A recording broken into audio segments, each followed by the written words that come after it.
ไม่สูงค่ะตอนในมีข่าวแห่งการพิษหม้อบางโหเอาไฟจุดเผากันถึงที่บ่รู้เซ็งสายใจเมื่อในกำเหลียวข่าววันที่17เดือนธันวาคมที่2ปี2026ข่าวยามกลางในเจ้า1 โมงปลาย50นาทีโรงพลิกเมืองสมุทรปราการและรับเติงรัดว่ามีคนถูกย้ายเฮ็ดดีถึงที่บ่รู้เซ็งสายใจที่ในแคมป์ดีลือก้นเหตุการณ์อันมีไว้อยู่ที่เอิงแพรกษาเจาเวงเมืองใจตอนสมุทรปราการไว้หลังเสร็จและรับเติงรัดยาวเลยลงปืนตีเสียกอกว่ากดทัดโดยเพื่อว่ากว่าถึงหิมห้อม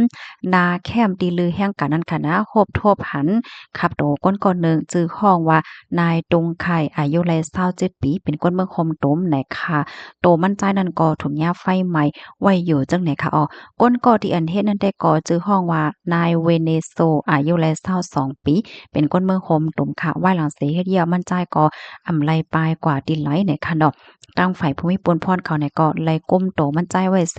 ไล่ตองไล่ถามในอ้อ มันใจรัดว่าอ่อนตั้งตีเตเป็ดนั่นนะผู้ตายนั่นแลกว่ากินน้ำเมาเสปอกมาตีลือเพราะว่าปอกมาเหี่ยวก็สิงหลังขนอปิดจอมผาทำเป็นเลขกว่าสังหวะจังไหนนั่นน่ะเนาะมันใจก็อ่ำจังลือจังเศร้าในเสียก็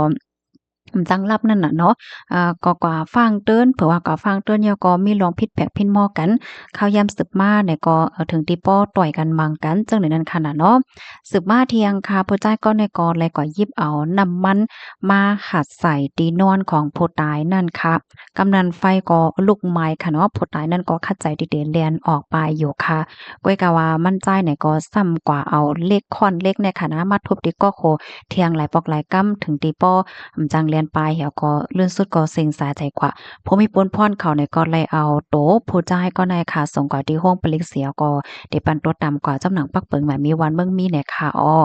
ข้อมูลตอนในคาเลยเป็นมาที่ห้องการข่าวสดออกไว้ค่ะเมื่อเหลียวสื่อข่าวไทยหลายๆห้องการก็ออกไว้เนี่ยค่ะแต่เรียกว่าลื่นหลังมาทางยาวข่าวงาพี่น้องแห่งการเนี่ยค่ะอะไรหันอะไรก็ได้ก็อ่อนกันปันตั้งหันถึงว่าโอ้เฮ็ดเลยดีกันแก่เนาะเป็นก้นวานเหลียวกันเป็นก้นเมืองเหลียวกันเป็นก้นเมืองคมตรงเหมือนกันแต่เรียกว่าจังไหนกว่าเนาะ ประมาถ่อมด้วยชื่อเสียงเขาที่ก็เรียบได้เป็นพี่น้องแห่งการมานค่ะเนาะพี่น้องค่ะ